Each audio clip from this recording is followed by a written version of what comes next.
Hello, what's up guys? Mapagpalang araw sa ating lahat. Yan, dito kami sa sagingan ni Papa Bear. Kasama ko si Papa Bear at saka si Mami. Oh. Mami G, hi! Papa Bear! Papa Bear! Ayun.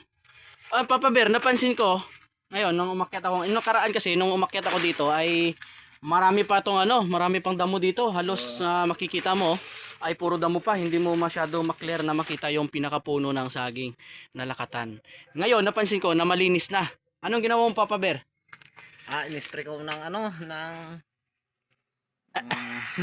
in-spray mo? hindi na, advertise pa yun. In-sprayan ni Papa Bear, pamatay damo. Sabi kasi ng iba, bawal talagang mag-spray ng pamatay damo dito sa sa area, lalo na yung saging mo ay lakatan, no?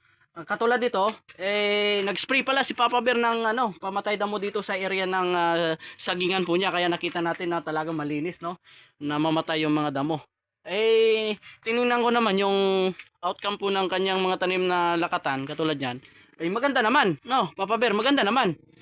Medyo maayos naman siya. So Kaso lang hindi pa tayo nakapag-abono. Ewan ko kung maabonuhan ito. ayun lang, kasi katulad niyan, nakita naman natin na maganda yung mga dahon ng ng saging po natin. Siguro ito ay dahil sa in-spray ni Papa na Vigor Plus foliar fertilizer, no? Kaya kahit wala pa tayong abono na na-apply sa kanila, ay napakaganda po ng mga dahon po ng atin pong lakatan. So ibig sabihin yung mga pag-spray po ng pamatay damo ay pwede naman. So siguro iningatan lang ni Papa Bear kaya hindi Hindi nasira. lang i-sprayhan yung puno, mga 1 meter. 1 meter. Kasi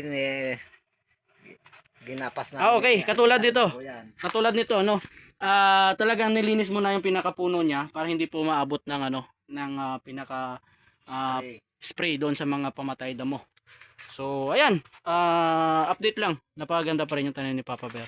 So, welcome sa El Nino. Huwag naman sana. So, ayan, mga kababayan, at least kahit pa paano ay nakita natin maganda naman yung mga tanim na saging ni Papa Bear. No, Mama Bear? Wala si Mama Bear, si Mami Jane. Ay, si Mama Bear kasi nandun na iwan sa bahay. Shout out kay Mama Bear. Ayan. Ay, ang ganda naman ng kasama ko, oh. Pwede na magtanim ng saging. Ayan, shout out sa inyong lahat. Thank you so much. Ingat po kayo palagi, mga kababayan po namin. Bye-bye po.